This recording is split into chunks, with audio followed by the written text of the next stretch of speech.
Yo. Aubrey Edwards, Tony Schiavone. We bout to party. We bout to party. Unrestricted. Got the house now. We gon' turn it up. Welcome to AEW Unrestricted, the official podcast of All Elite Wrestling. I'm Will Washington, and I'm never alone here on the show. As a matter of fact, I don't even know why I say that, because this person is here far more often than I am and has done the vast majority of the episodes. Have you even missed one, Aubrey? I don't know. I'm trying to remember. I don't think so.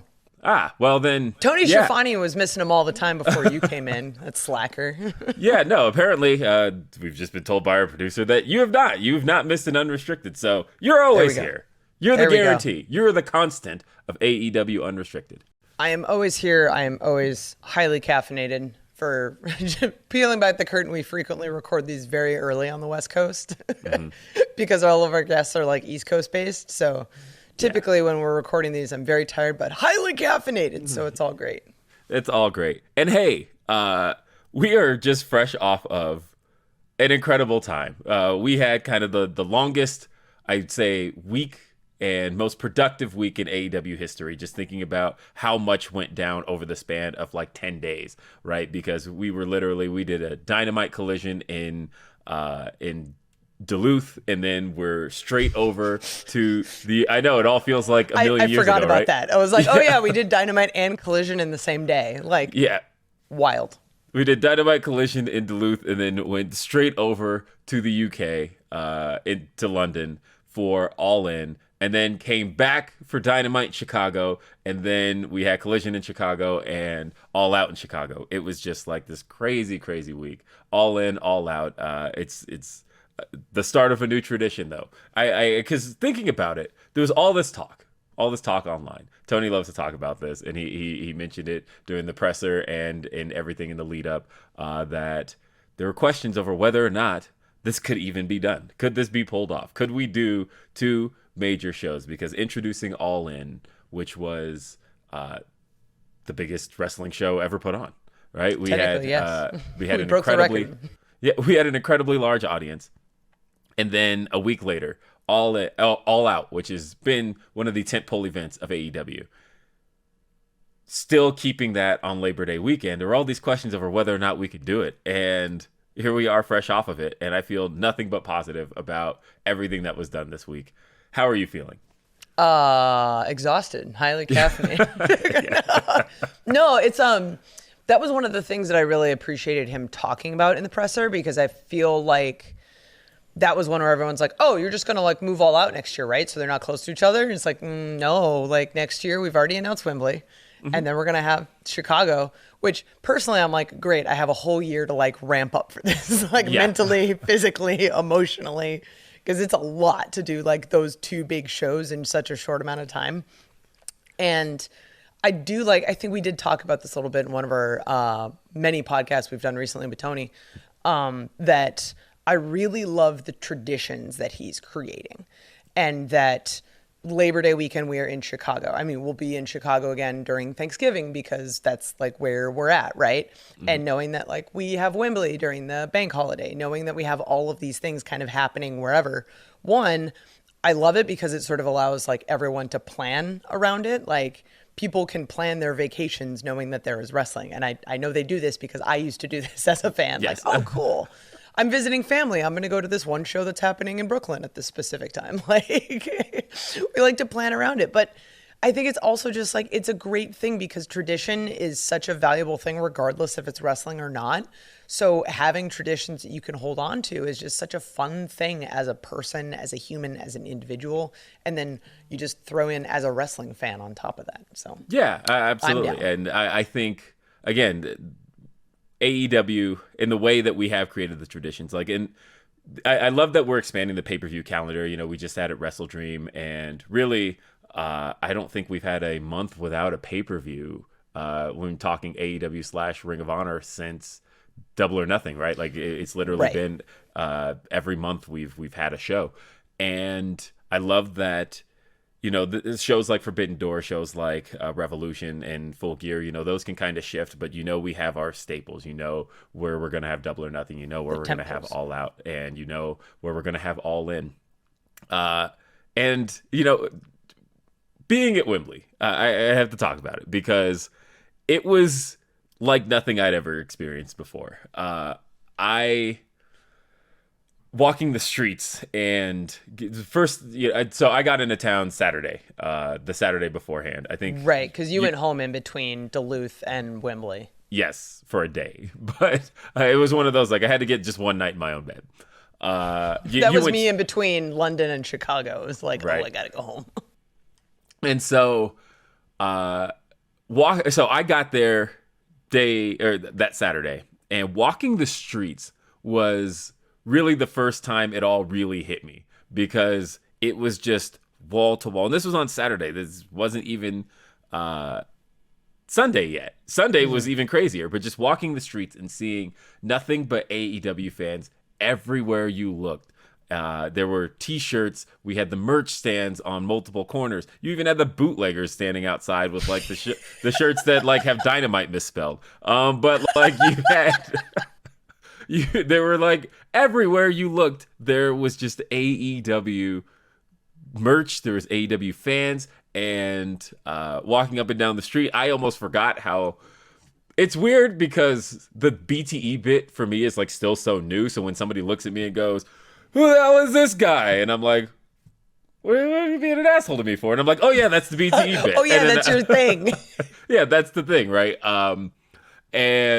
But yeah, just walking down the street and walking with you, and everybody's like, "Oh my God, it's Aubrey Edwards." And so it was such a cool thing.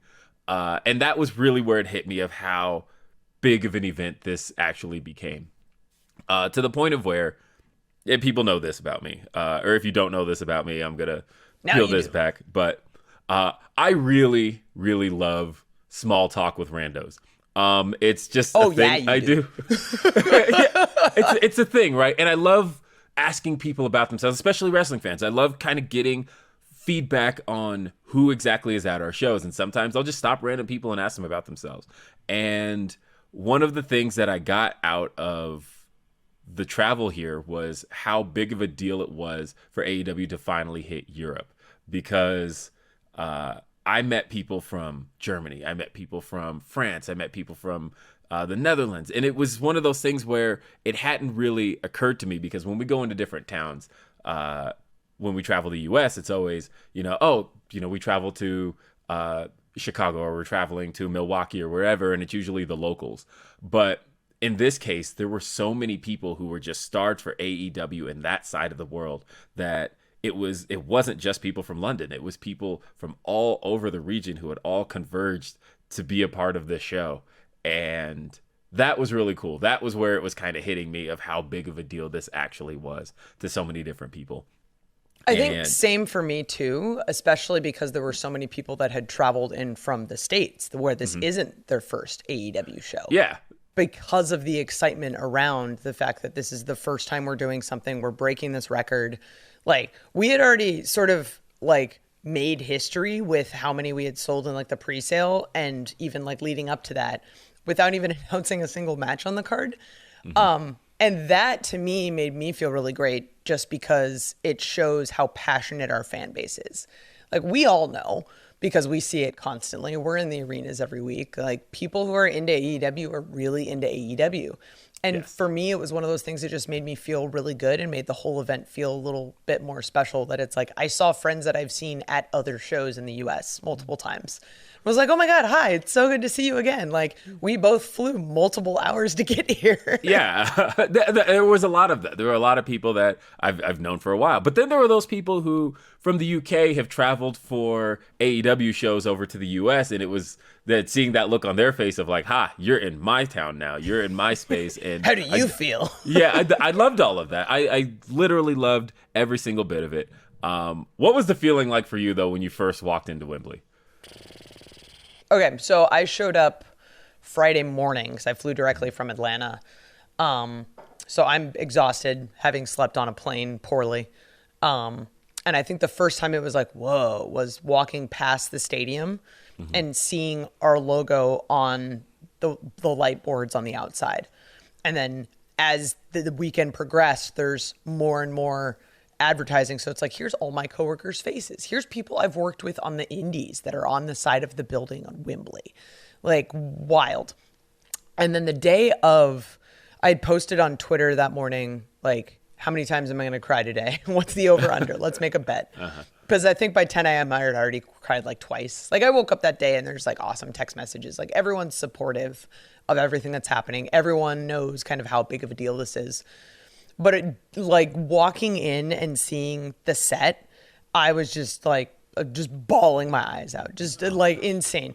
And then of course, like there's Dan, one of our video guys who ends up like recording the podcast when we do the previews with Tony. He sees me and he's like, okay. And he puts a camera on my face. I'm like, no. But of course it's like, as a video guy, you want to capture that emotion, right? Like he's basically doing that with everyone because everyone is having a similar physical response to, oh my God, this is happening. Like, I can't even see all of the seats at the top because they go so high. Yeah. And seeing this, like, one of those like big stages, like you know what I'm talking about, like when you have the wrestling ring, but then they also have to build the roof over it in case it rains and to hide our lighting rig and all of these things with all the screens on the outside. I'm like, oh, we're the big boys now. This is great. No, honestly, so I got in. I got to see it the day before. I on Saturday I went in for rehearsals. Everybody had to rehearse their entrances. I guess that's a little. I mean, I feel like that's an expected thing. You have to know that we have to go through entrances one time before. The ramp is different. People had some different music. Like absolutely. there's different match formats. We're trying to figure out like when you have a group coming in, like who's coming in with who type of a thing. Like Yeah, and so I was there the day before, and so that was the day I saw the set, and we all had to have our high-vis on, and that was the moment I realized, first off, I have to take more pictures, because being in AEW and having been here the last 4 months, one of the things I keep forgetting to do is it's just a work day. I get through my day and I look up and I go, oh man, I should have taken a picture of that thing in Nashville, or I should have taken a picture of that thing in Washington, D.C. or something. I have nothing to capture the memory of the fact that I was in this city. And so as soon as I saw the stage, I went, pictures. Click. I have to get pictures. I have to document this because this is a moment in time. This is a moment in history. And once I started seeing the entrances being rehearsed and seeing everybody go through, and that was the first time I met DJ Who Kid, and that was really cool. I walked in and they're Swerve and they're all ready to prepare for their entrance, and I was like, oh, I didn't realize this was happening. This is a very, very cool thing. And again, that was the moment it hit me. I looked up and I was talking with Chris Jericho because he had a pretty big entrance. He had to rehearse. Yeah, he had a very big entrance, and of course seeing the Fozzy setup, seeing that above the stage, like all of that was really, really cool. And that was when it hit me that we are really doing something big. We are doing something special. We are doing something different. That this show has just genuinely a lot more pomp and circumstance than we've ever done in AEW, and I was ready for it. I was ready in that moment. I'm like, I can't wait for people to see this. I literally took a picture. So we had the entrance ramp, right? And we had the video wall. With the big towers and stuff. Yeah, but specifically the entire tunnel was LEDs. And so like as I'm walking through it, I almost felt like you remember the performance, I think it was the MTV Awards that The Weeknd did, where he's like running through the walls and like all of it is video. I felt like The Weeknd in that moment, just walking through it. It was so cool. It was so great. And I genuinely couldn't wait. I sent a picture to my wife and I'm like, this is going to be something special. That was exciting. And just kind of commenting on the Jericho entrance, like I've heard that song performed a number of times, like when being on the Jericho cruise, like the Fozzy crew is all there. They play shows every night. So being able to go to guys like Rich Ward, who I've seen perform in front of people, and I'm just like, how wild is this for you? And even then they were like, dude, this is the craziest thing ever. So it wasn't just us, like the people that were there, it's all of the guests that were there. Like you're saying, like Swerve's whole crew, the Fozzy crew, the production team. Like it just felt like bigger, which is kind of an understatement. And obviously it felt bigger, right? It was a huge show, but it was just so cool. Like I'm still kind of like strapped for words, even though it's been a good 2 weeks. No, honestly, I was learning the how was the coolest part of all of it, because obviously I've been a part of Dynamites and watching the production and all of that and knowing how that goes, but I wasn't really aware of how a lot of things worked on a big scale like that, like those aerial shots and things like that. I remember asking Mike Mansuri, like, how are those done? And then he points up and he's like, there's literally a helicopter that's just like circling the show the whole time. And I thought, really? He's got to be up there for 4 hours? That's great. Like, that was really cool to think about. And again, these are things that I've watched for years, for things like the Super Bowl, WrestleMania, things along those lines. But to see it done and actually get to be a part of it was very cool. Very, very cool. There's so much more to talk about. We have a whole other pay-per-view to talk about still. We do. We've got so much to talk about on AEW Unrestricted. Stay tuned. Coming up, Will and Aubrey. Those of you who have been following me a bit longer than my time on Unrestricted might know that I had quite a weight loss journey using the Fitbod app. I lost 30 pounds last year. Well, I wanted to update you all a little bit and let you know that since joining AEW, I'm up 12 pounds. And that's a good thing, also thanks to our new sponsor, the Fitbod app.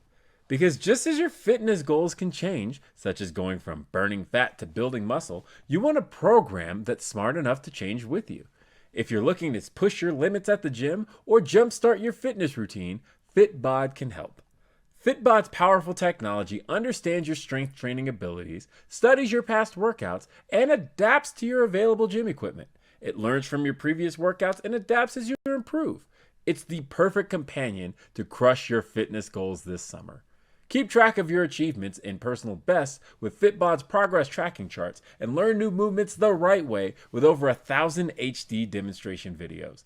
A full year of Fitbod is less than the cost of a single session with a personal trainer. It's not too late to crush your goals this summer. Try Fitbod today. Get 25% off your subscription or try the app free at fitbod.me/AEW. That's FITBOD.me/AEW.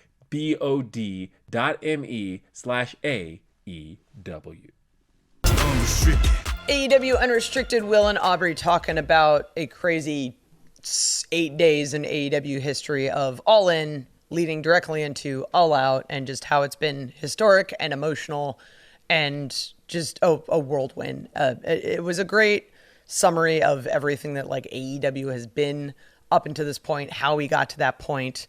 But I want to talk a little bit about the actual like show that we did. So we've talked a lot about like getting to Wembley, getting there, feeling the vibe of it. But there was so much cool stuff that happened during the show.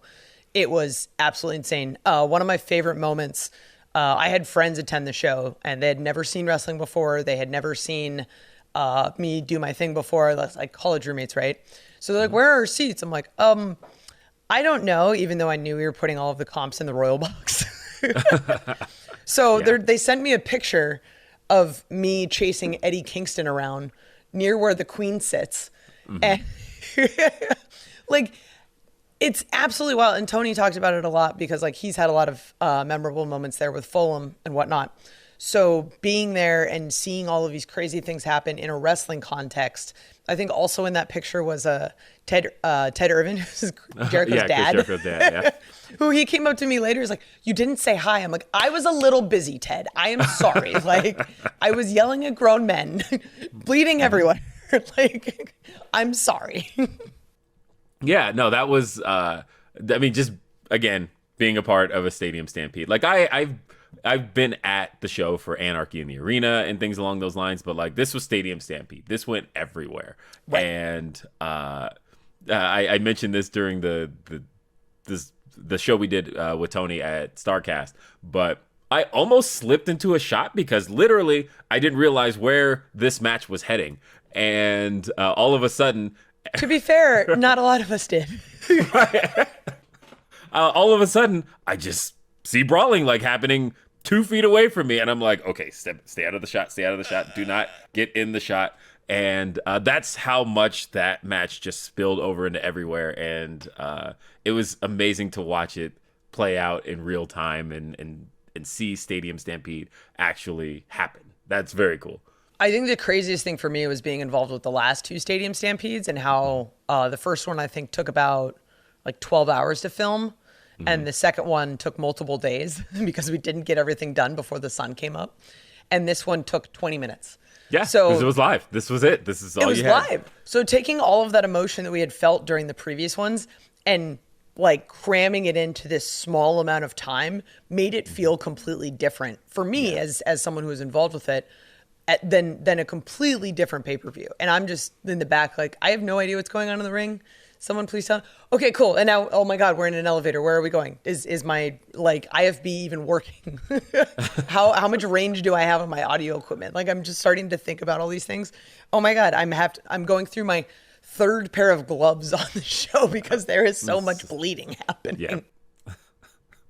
And then also talking about entrances and performances, I mentioned before that Swerve, he had DJ Who Kid with him, but he also had Flash Garments, who performs the hook on his theme song. And I've known Flash a while now. I remember when they first recorded the original version of the song back before Swerve debuted, and he had said to me, one day I'm going to perform this. And I swear to you, this was a thing he actually said.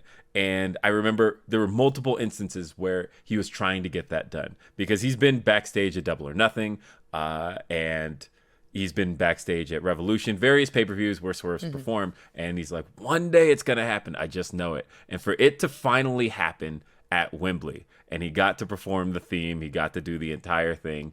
I was really happy for him seeing that moment. And then when Swerve grabbed the mic from him, and I remember during rehearsals, you always have that feeling of, you think you know what wrestling fans are going to do, but you always have that doubt in your heart, right? And like during rehearsals, he does the Swerve's house or Who's house, but there's no response, right? Because there's nobody in the building. There's nobody there.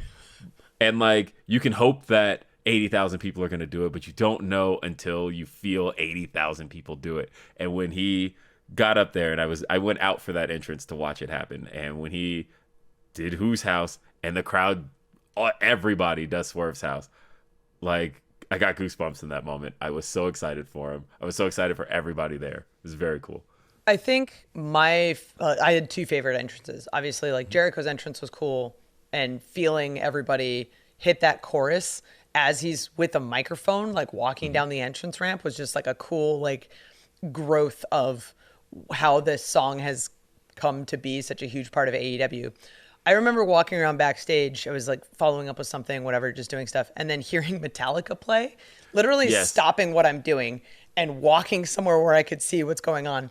Because it's obvious, like we use a lot of licensed music now, but I think like we choose when we use it and it's always really good. And I'm like, who the hell is coming out right now?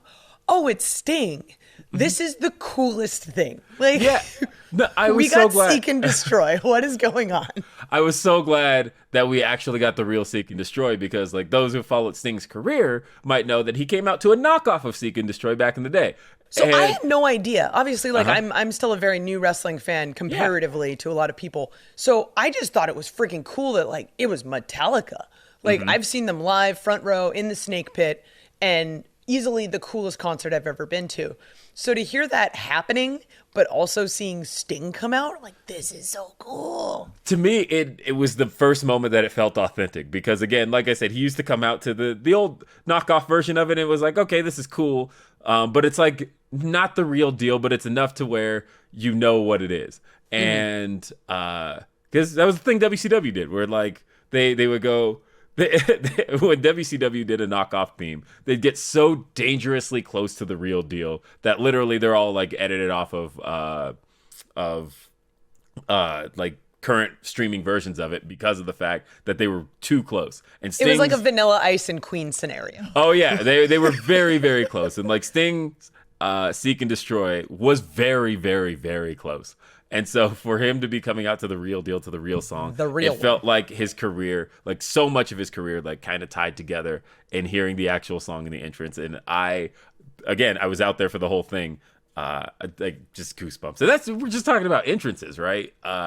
We also had House of Black had a very cool entrance. They did a tribute to Bray with the lantern. I thought that was a really cool. It was a nice touch. Yeah, it was a very, very nice touch.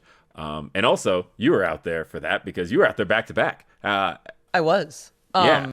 So normally, when Paul assigns matches for pay-per-views, we intentionally try for the ref team to not do back-to-back matches.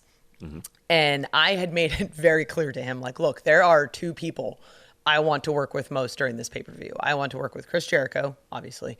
But I also want to work with Billy Gunn. And I sat down with him in catering at one point. I was like, hey, can I get emotional? He's like, sure, whatever, because he's big, tough Billy Gunn. So before I got to AEW, I didn't really fully know how to do a tag match. Like, obviously, you know the structure of it, but it takes a while for it to click because there's so much more complicated than doing something like a singles match. There's so many moving parts. You have so many people. So it takes a while. And I told Billy in catering that day, and I'm trying not to swear, but this is just a verbatim quote, it was because of your bullshit in Jacksonville that I fully understood how to do a tag match and fully felt comfortable. Because if you go back and watch those matches when he was still tagging with Austin and Colton, he's just up and down the apron the whole time. Just being a jerk, like having fun, doing his thing. But honestly, that was the thing that gave me the reps that made me just feel comfortable. So being the Aubrey Edwards character and understanding kind of how my role as a referee works, I'd say Chris Jericho and Billy Gunn have had the biggest impact of the people at AEW into who I am today. So selfishly, I told Paul, I want to do these two matches. They ended up having to be back-to-back. Kind of unfortunate. I was gassed by the end of it. But being able to like kind of roll out hard cam side and sit there and watch the world's biggest scissor party up to that point, pretty damn cool.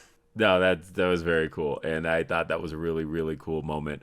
And then, of course, you know, seeing Adam Cole get that main event with MJF, all of that just felt really special. The callback to the first time limit draw and Adam Cole asking for 5 more minutes, and MJF did the right thing this time and gave him the 5 minutes. That, like, I love it when storytelling pays off, and everybody in the arena knew what was coming. It was so great. It was such a moment. It was such a night. And to think that 1 week later, we had to do it all again.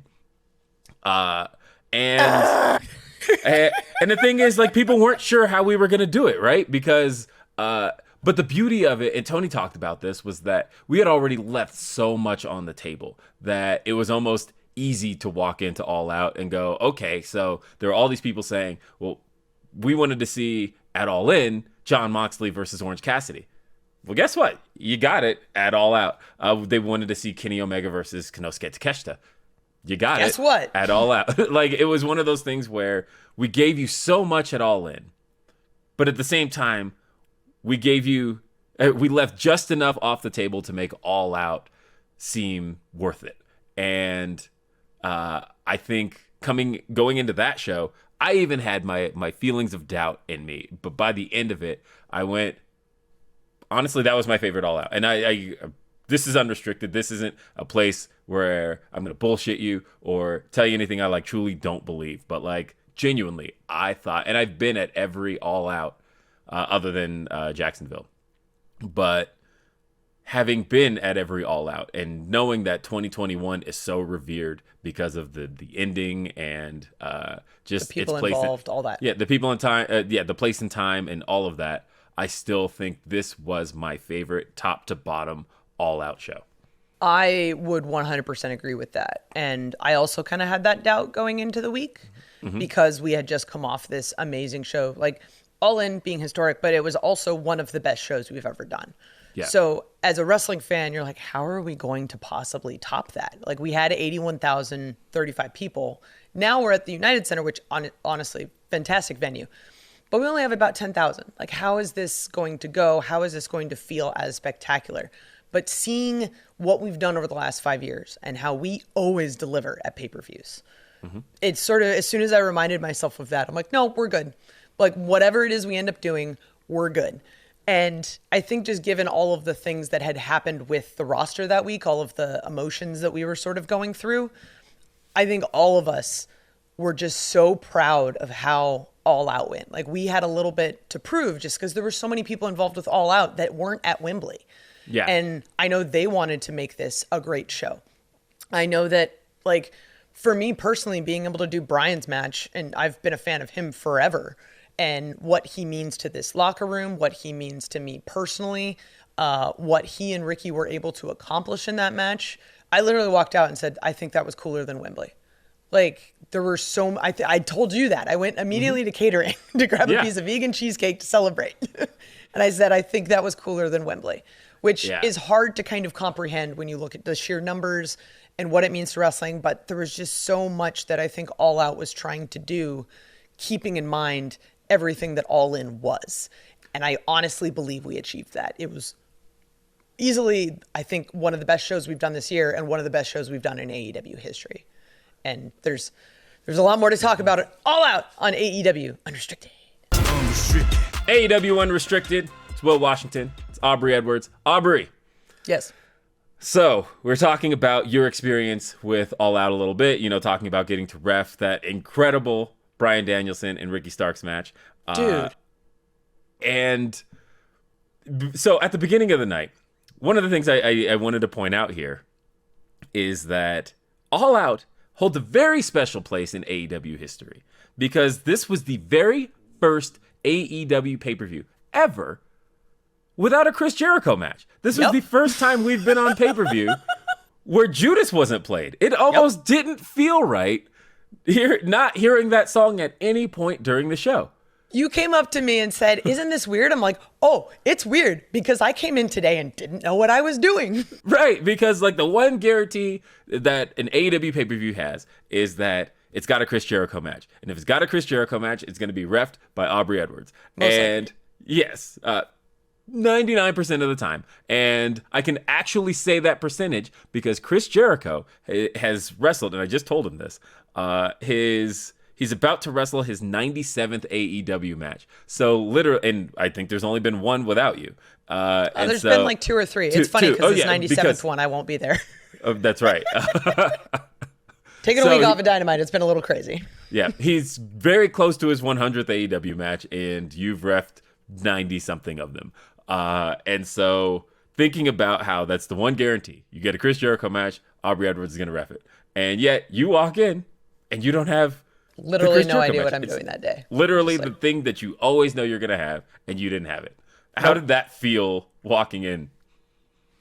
I mean, it was crazy. Like there's always some semblance of not knowing what you're going to do on show day as a referee. I don't think a lot of people know this, but I get asked sometimes, and it's like, oh, what are you doing tomorrow? Like if I see people on a Tuesday, I'm like, hell if I know. I'll find out when I get there. And part of it is alluding to what I talked about before. Like we try to make sure that referees aren't doing things that are back to back. We're trying to wait until we have sort of all the information of the card and where things are falling in the show. On a Dynamite day when we're also taping Rampage, like we're trying to just give everyone a little bit of breathing time in between all of the matches they're doing. Yeah, and just to peel the curtain back a little bit, the match order is a flowing process, of course, because one of the things we want to be cognizant of is that we want to make sure that things aren't too similar back to back. That if we're doing something in one match, that if something similar is happening in another match, we don't want it to be side by side. And if that's the case, like I said, the match order can be a flowing process. We don't truly know it until we're really finalizing the show. So, right. And there's a lot of moments of, are we doing any cool storyline moments? Like I ended up doing the pre-show match with Jeff Jarrett's crew and the Acclaimed. And that was originally not planned when the day started. I'm not going to go into the full story of how that happened. But I remember being in makeup, like my head tilted back, getting braided, and Posey comes in and goes, hey, I think they need you for this match. I'm like, what? This doesn't make any sense. I beat all their asses. I'm like, why am I doing it? But yeah, fast forward, I ended up doing that one too.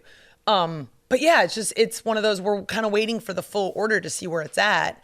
And once we saw it, I ended up getting the big meaty men slapping meat, which the fact that me, Hobbs, and Miro, none of us broke during that, I am very proud of that. You should be, because that was so great. So great. Such a great match. Like when you have like a big hoss fight like that, like, it's going to be good. But the Chicago crowd was just there for it the whole time. Yeah. And I love their commitment to things like that.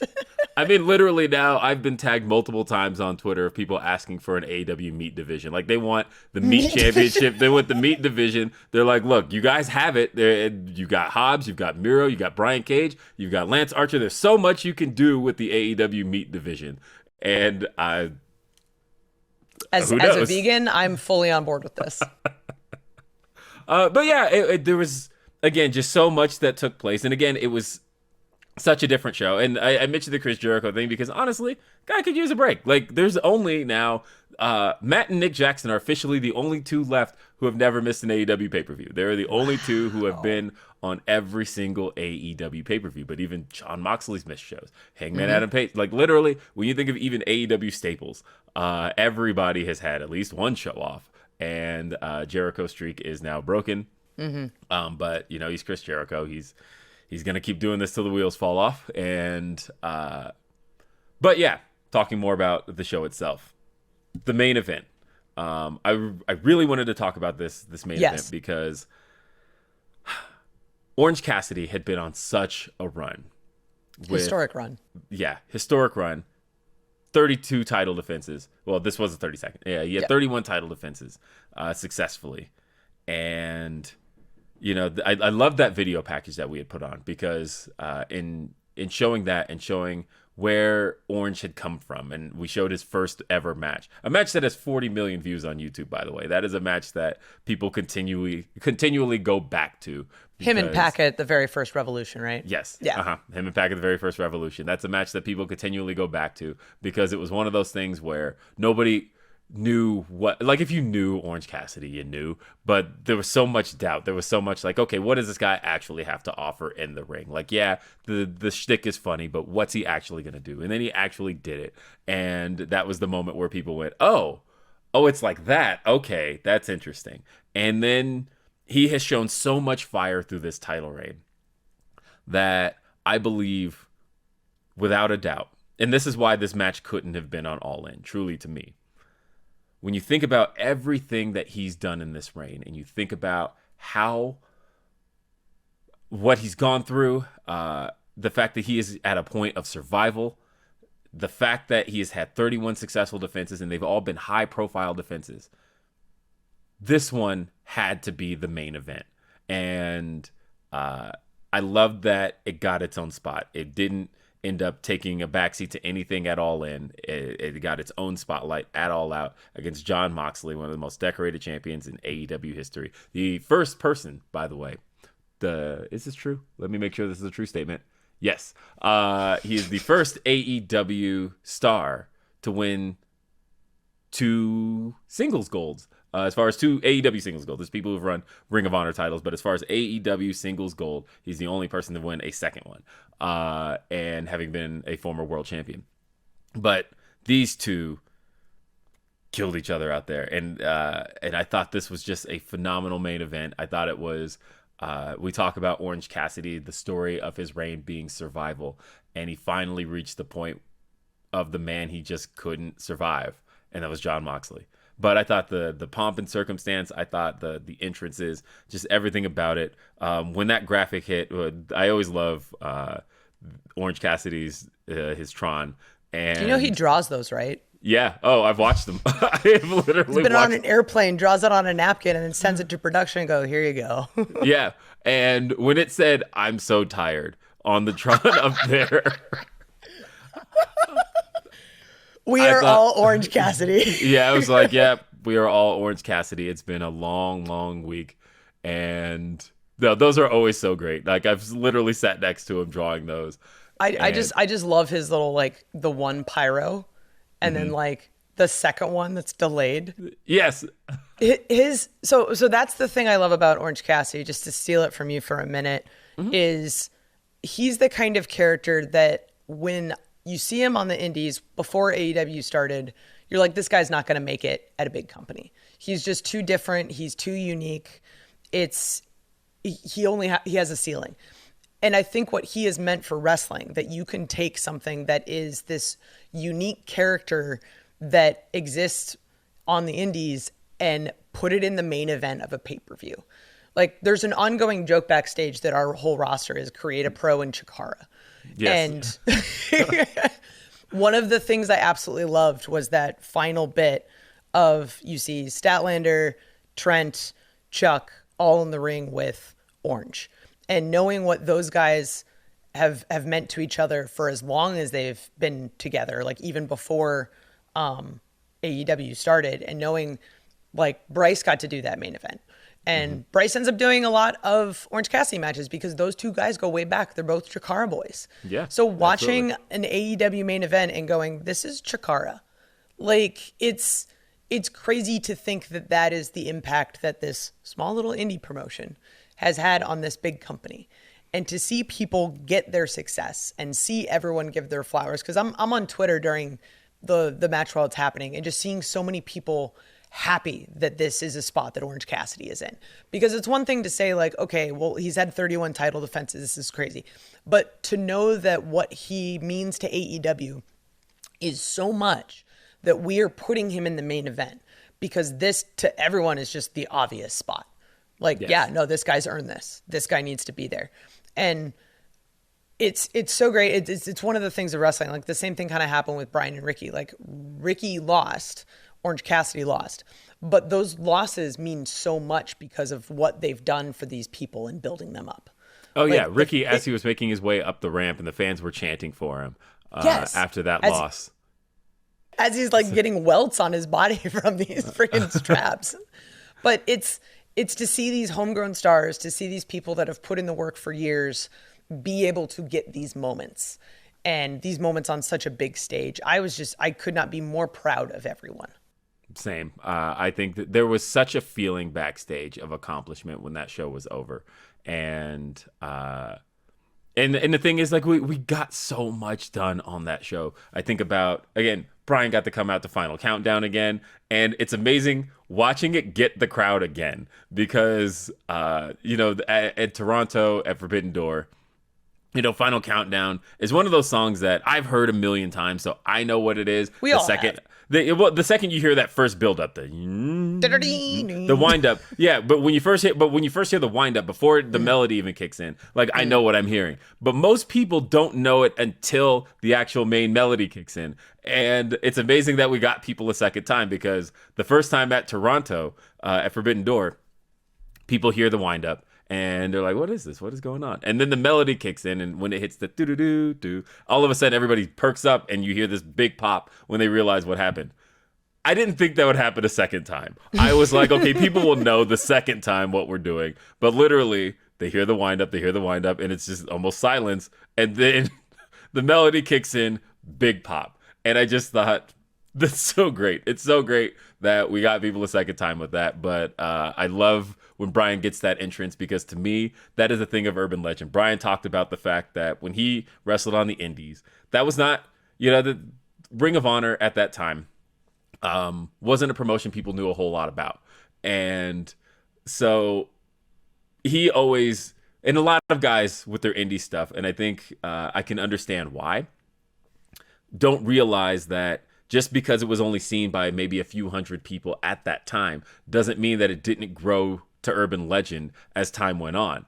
And so, Brian always talks about how, I didn't think people even remembered Final Countdown, stuff like that, because at the time it wasn't watched by that many people. But it grew to urban legend. It grew to a thing of, did you know? YouTube exists. I've seen videos of Brian coming out to that song and just like, this is great. Well, he'll never do that. That song's expensive. Well, yeah, and that's the cool thing about, I feel like that is almost a thing that every person's indie run should become at some point. That if you do eventually make it to a big stage, that at some point, your indie work does almost become urban legend in a way, where, he could do this, or what he can do, but did you know on the indies he did this? And then eventually when it breaks out, then everybody pops because it's this thing that everybody heard about. And I love that Brian's entrance is that.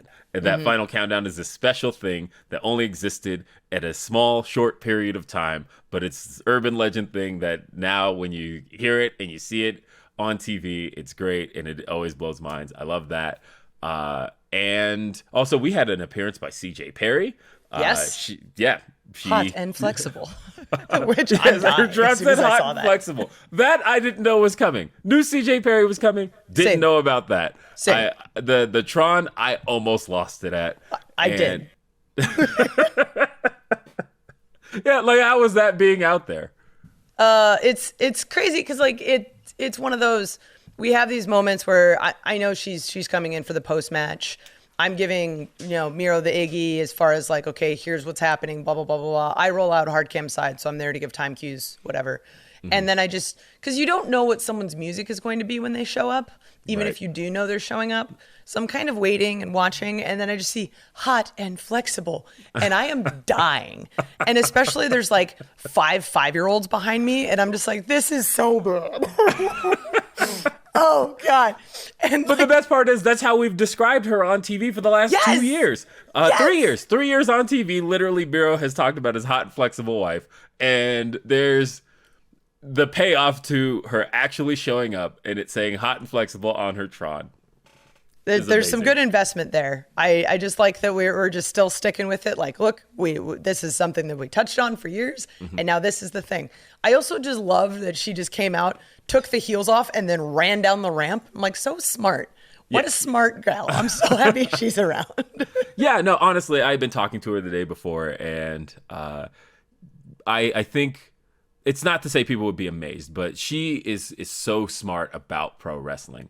And I have to give her all the credit in the world. CJ Perry just has such a mind for this stuff that I don't think people would honestly, just based on the character she's played on screen, recognize how much thought there is put into what she does and what she's done over the years. And so I'm excited to have her on board. I'm excited to have her in AEW. I think that's a really, really cool thing.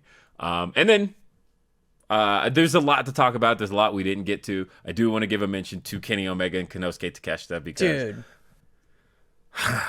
those two, we knew, like, we've seen them have matches before. They hadn't had a match in AEW yet, a singles match, and like we knew what they were capable of, but I didn't know they were gonna go for what they went for, and they basically swung for the fences and I think knocked it out of the park. And there was just little moments like, that Kenny is a mentor to Takeshita. Kenny's wearing gear that likens back to, his run back in The Japan. DDT. Yeah, which is where Takeshita came from. So it's like there's all these little moments of like why this is important, independent of these two incredible stars having a match together. And that was the one where as soon as I saw that, this okay, show stealer, here we go. Yeah, and this is going to be the one. That was also one of those things where before the match, talking about entrances, I had spent pretty much the whole weekend thinking about how, and it's amazing how great minds all think alike, how everybody kind of converged with the same idea. Because I was thinking about the fact that it's been about a year. As a matter of fact, the last All Out was the last time that Justin Roberts has done the Michael Jordan style entrance for North Carolina. Yeah, that he's done it for Kenny Omega. It hadn't been done in a year, and I thought, oh crap, this is the first time like Kenny's did the house that Jordan built. Like, we can't forget to do this time. And like as soon as I walk in and I go to talk to Justin Roberts, he's like, yep, that's what we're doing. I'm like, oh, thank goodness. Like, this is the one time we can't forget this. And Rodman's on the show, guys. We got to make a reference to Jordan. Yeah, and Kenny knew, and like everybody knew. This was the first time, by the way, I just tweeted this back on Tuesday, that this was the first time that Kenny's used his full entrance theme since he lost the title at Full Gear 2021. So like, he got to have a really special entrance here. But he also lost. He lost clean as a sheet. And I thought just brilliant storytelling there, because there were so many moments where it almost wasn't clean, right? Like he was... There's a screwdriver. Don went for the screwdriver, but he missed. And then Takeshita grabbed the screwdriver himself when he was in the one-winged angel position, and he went for it, but he missed. But then none of that mattered because he beat him. And that is just genius stuff there. I had so much fun with that match. Those guys are absolutely brilliant in the ring, and brilliant thinkers about putting matches like that together. That was a blast. This whole last 8 days or whatever it was, 8, 7, it's all a blur at this point. I don't even know what city I'm in at this point. I'm sitting in my living room. It's it's everything that happened is so great. Both of these shows had incredible matches. we could literally fill like 5 episodes of this podcast just talking about all the cool stuff that happened, both as viewers of the show, but also as people who are experiencing everything. And I'm so happy that we work at a place where we get to experience these cool moments and that we get to share them with other people. And like, before we wrap, I just want to tell one more story. Back to All In. All of us, the 4 refs that were there were all the guys that were at the original Double or Nothing. Like we were day 1 to 81,000, I think was my like little Instagram caption. And typically when you see one ref pass another ref on the ramp, like we'll high five each other, just kind of like yeah, man, you got it. Or yeah, man, you did great. And Bryce is coming back after his match on 0 Hour, and I'm crossing and he puts up his hand and I just go, no, I reach my arms out and we just hug so tight on the ramp. And to me, that is the moment that basically summarizes this is what this felt like. All of us are in this together. All of us are doing amazing things. Whether it was All In or All Out, we're creating these amazing moments that I don't think any of us will ever forget. And I'm so happy to be a part of AEW. Yeah. Same. No, that was a cool story. I didn't know that. And that's... Oh, man. No, we had a really, really great emotional week. And I think that for its ups and downs, to just look back at it and go, AEW, we all did that. We pulled that off. We went cool. All in and out. We did. And now we're at a special reset point now where... Yeah, we're like 3 weeks away from Wrestle Dream, so hell yeah. And that's also cool. And by the time this airs, I think people will know some of the stuff, or at least have a hint at some of the stuff that's happening. But either way, this is really cool. This has been really great. This has been AEW Unrestricted. You can follow this podcast, AEW Unrestricted, at Apple Podcasts, at Spotify, wherever you get your podcasts. Please leave us a rating and review, and check out video episodes on our YouTube channel at AEW Unrestricted. AEW Dynamite is on TBS at 8 p.m. Wednesday nights. AEW Rampage is on TNT at 10 p.m. every Friday night. AEW Collision is live every Saturday night at 8 on TNT. Ring of Honor streams every Thursday on Honor Club. But that's it. I'm Will Washington. I'm Aubrey Edwards. Look at you and you're closing out this show. I'm so proud of you. Thank you so much. You've all been listening to AEW Unrestricted.